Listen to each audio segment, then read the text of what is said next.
lire l'histoire mondiale pour une nouvelle génération, hein, l'histoire globale étant un thème qui l'a beaucoup occupé. Voilà. Alors, il y a chez cet auteur beaucoup de choses à découvrir et des concepts aussi fort importants.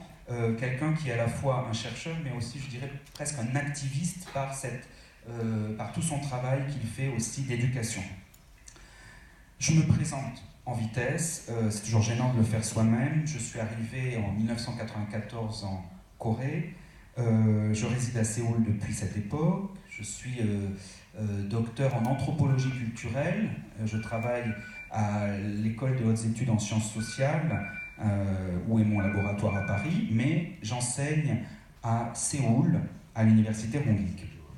Alors j'ai exploré toutes sortes d'activités différentes.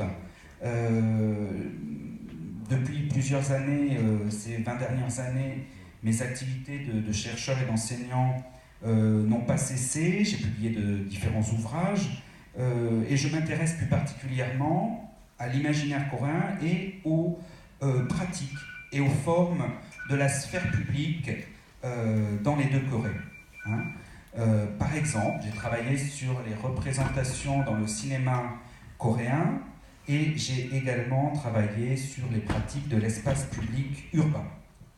Donc je dirige aussi une maison d'édition en France qui publie des livres sur la Corée depuis 11 ans, qui s'appelle l'Atelier des Cahiers, qui publie donc des ouvrages sur la Corée et l'Asie de l'Est. Et en plus d'avoir dirigé ce numéro spécial de critique, cette année, l'année dernière, j'ai publié par exemple un ouvrage qui s'appelle Urbanité coréenne, sur la problématique de l'urbanisme et des villes en Corée, qui a été publié à l'Atelier des Cahiers et que j'ai rédigé avec ma collègue Valérie Gevezot. Voilà pour la présentation. Alors,